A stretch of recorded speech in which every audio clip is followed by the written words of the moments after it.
When you're out shopping for 7-megawatt offshore wind turbines, you think Samsung, right? Well, probably not.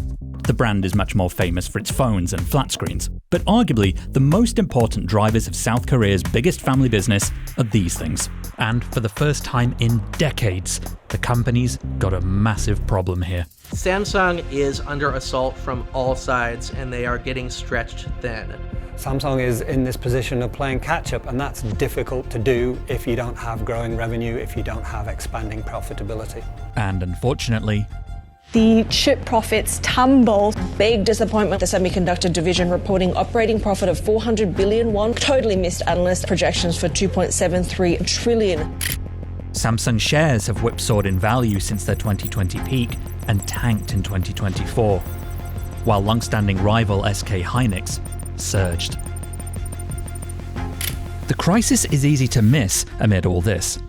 The Ultra experience is ready to unfold. But behind the cats and choreography, Samsung's hidden struggle threatens its national identity amongst a population that relies on it like no other. It is probably the most influential company in Korea because of the importance to the economy. And maintaining that influence may hinge on a piece of technology you probably own but have never even seen.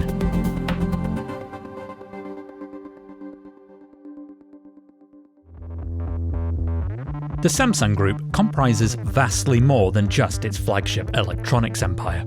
You can literally be born in the Samsung hospital, go to a Samsung school, live in a Samsung apartment, you work at Samsung, you come home, you put your food, which is made by Samsung, in the Samsung microwave and turn on your Samsung TV. It's a company with 400,000 employees all over the world. They make chips, they're in shipbuilding, they make apartment complexes. Samsung is the biggest company in the country. It is the biggest weighted in the Kospi index, which is the local stock market, and as well as the biggest contributor to the economy by any study that you can see.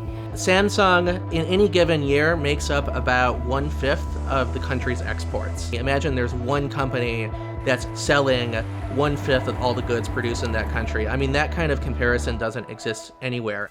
You get the idea. A Korea without Samsung is a Blackpink show without the superstars or their iconic light sticks.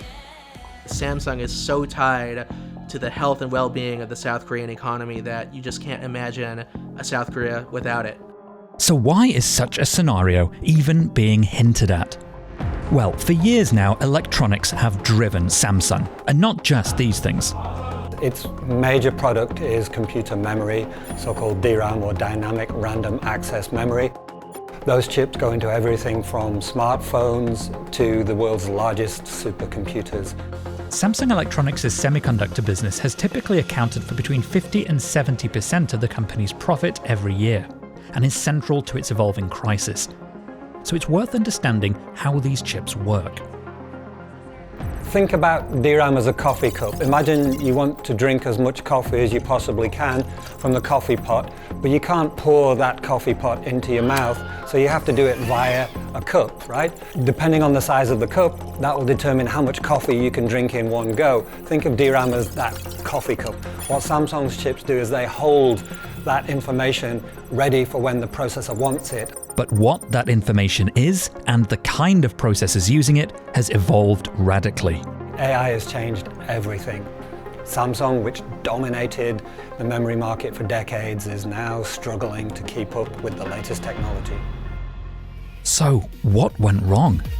SK Hynix, lead the future! In 2013, SK Hynix and AMD teamed up to develop high bandwidth memory. It was the first product that was in the market.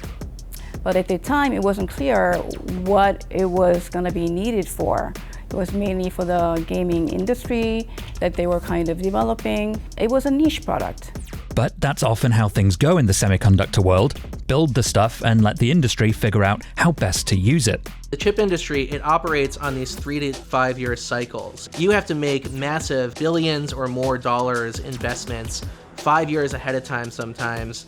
And, within those 5 years, a lot can happen. And over the last 5, a lot did. The release of ChatGPT has really changed everything. All of a sudden, there was a surge of demand for HBM chips, which is really ideal for AI applications. Remember this?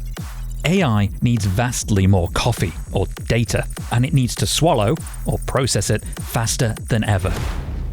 HBM, high bandwidth memory, made that possible and is now a fundamental component of the accelerators used to train large language models. At the time, Samsung hadn't invested enough in this kind of chip, which is a type of DRAM but significantly more profitable than its mass market counterpart. But a smaller, local competitor that had teetered on bankruptcy as recently as 2002 had. SK Hynix has come arguably out of nowhere to become a major rival, to have unprecedented success against them. SK landed the contract with NVIDIA, which is the largest maker of AI chips, these logic chips in the entire world. You'll have seen the headlines about what that's meant for NVIDIA's investors. But the knock-on effect for its most important suppliers has been great too, particularly for SK Hynix. It's reported record quarterly profit that beat expectations, driven by its dominance in high bandwidth memory.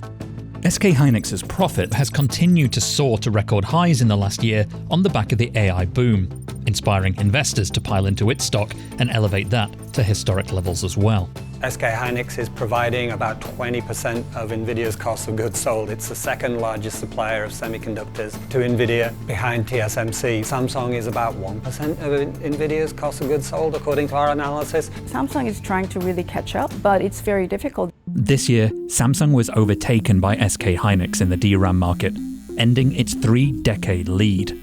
US manufacturer Micron isn't far behind either. And so this is devastating for the company. The company's vice chairman has issued an apology, a rare apology. It was a long one. It was quite an extraordinary mea culpa from the head of the chips division. The way it works in South Korea is that the company is an arm of the nation. It's a private company on paper, but they're expected to represent the interests of the South Korean people. And that's been the case for quite some time. Samsung got its start in 1938.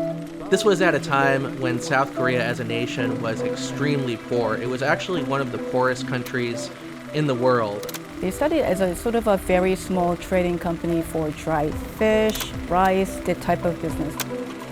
And gradually, on, they expanded into these more complex industries until they finally got later into shipbuilding, into oil rigs, into the aforementioned offshore wind turbines, and of course, into electronics, which are now at the heart of its problem.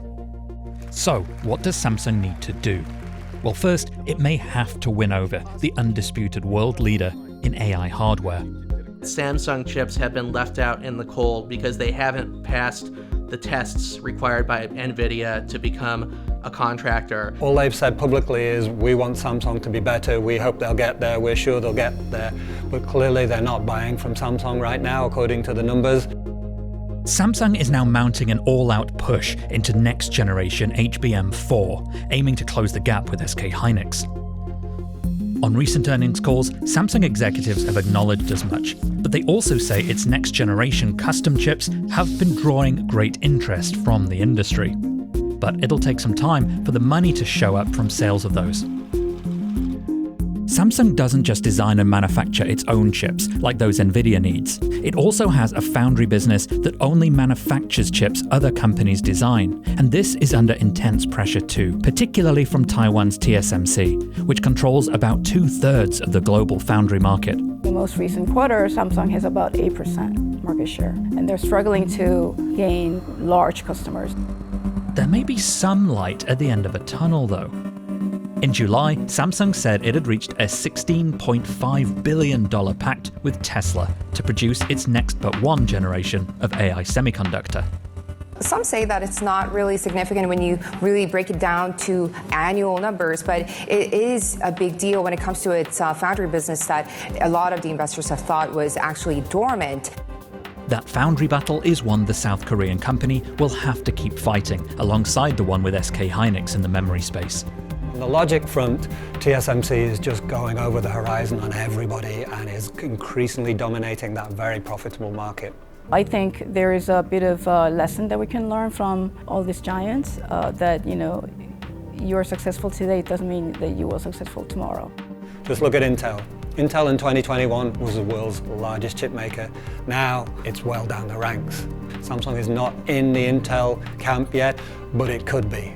And that's the concern that Samsung investors have, that Samsung insiders have.